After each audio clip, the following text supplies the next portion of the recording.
Boa tarde, tudo bom? Aqui a gente vai mostrar, né, as políticas educacionais do Brasil e com isso a gente tem o objetivo de destrinchar o complexo, né, do arcabouço legal e as forças que moldam a educação brasileira, né, especialmente após o marco da Constituição de 1988.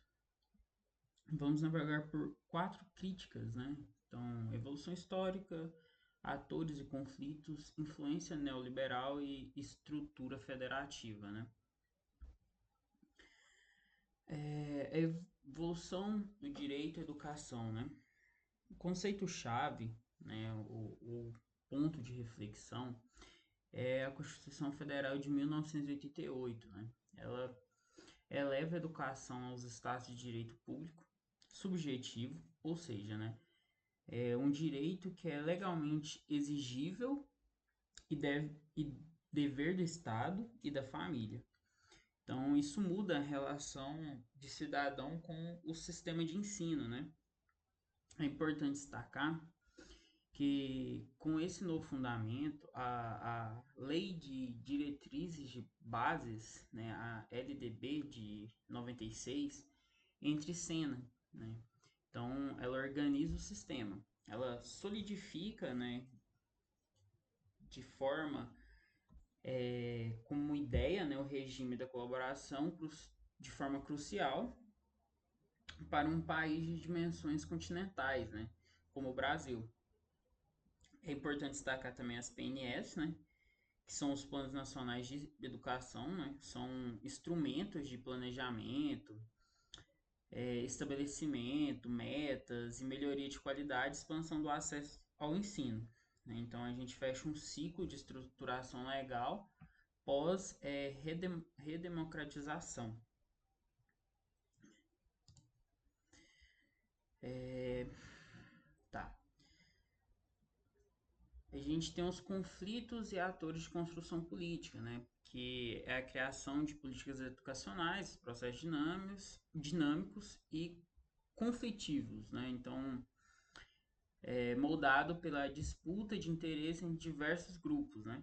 Então, o Estado, né, na esfera federal, estadual e municipal, atua como promotor. As organizações sociais são sindicatos, movimentos sociais, né? O setor privado, né, que são empresas que, querendo ou não, influenciam na agenda, e organismos internacionais, né, que faz essa arena de influências, de conflitos, né. Então, assim, o conflito central, né, é o processo de construção de políticas, né. Não é um, não é um consenso técnico, mas sim uma arena de conflitos mesmo. A política educacional brasileira é marcada pela disputa constante entre múltiplos atores de interesse. Então, como o setor privado, eles querem tanto lucrar, né? E acaba que eles têm ali uma certa relevância, porque a gente tem uma educação pública precarizada, né? Então, é isso que ocorre, né? Então, por exemplo, o termo Estado e organizações sociais pressionam por direitos de qualidades, né? Mas acaba que isso não acontece. E o setor privado, ele busca interferir, né, inserir lógica gerencial de resultados. Querendo ou não, isso afeta, né, nossa educação. E a gente tem o impacto do neoliberalismo, né? O neoliberalismo ele defende um Estado mínimo, né?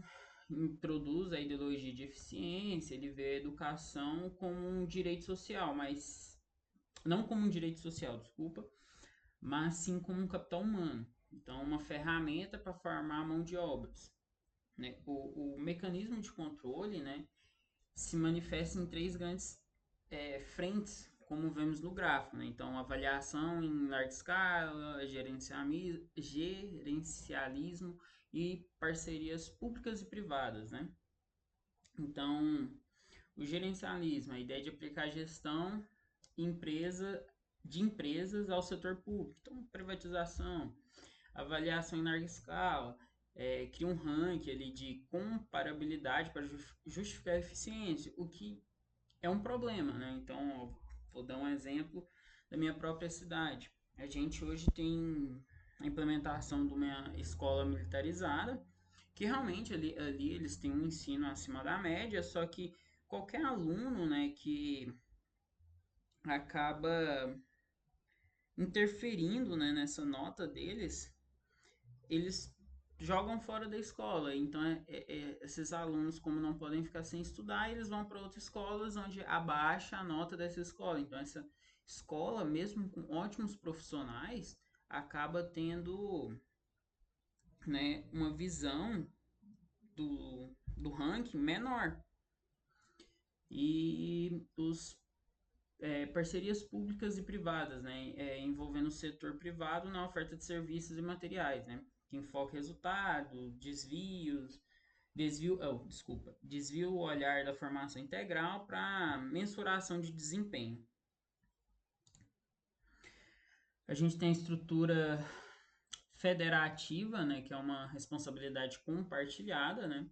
Então a União, que formula normas gerais que coordenam, né, que coordena o PNE e redistribui recursos, né? A gente tem o Estado, que a prioridade ali é o ensino médio, e os municípios, que a prioridade é o infantil e o fundamental, né? E o Fundeb, que é o motor de financiamento, né?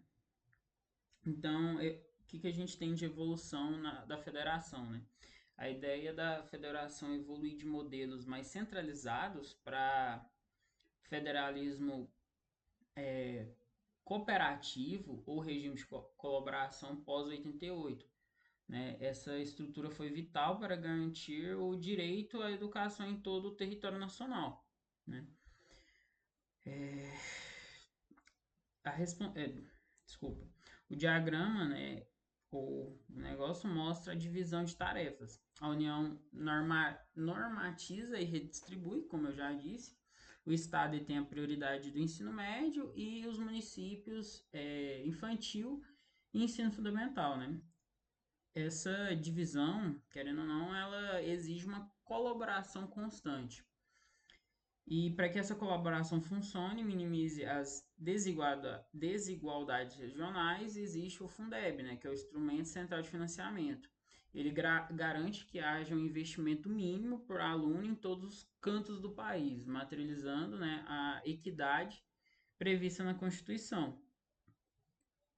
E, para concluir, né, em resumo, as políticas educacionais brasileiras são um campo de tensão, né? Então, enquanto a Constituição e a LDB estabelecem direitos e a estrutura democrática, a implementação é constantemente confrontada.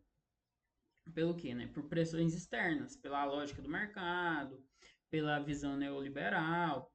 O domínio sobre esse tema está em entender essa dialética. Né? Então, a luta para garantir um direito social versus a força que busca submetê-lo. Submetê-lo, que é a lógica da eficiência do lucro. Então, a gente, como cidadão e como pessoas que estão no meio de ensino ou que desejam entrar nesse meio, temos que entender isso aí, né? E é isso, né? Eu agradeço e fico à disposição aí para aprofundar mais o debate sobre essa mini aula.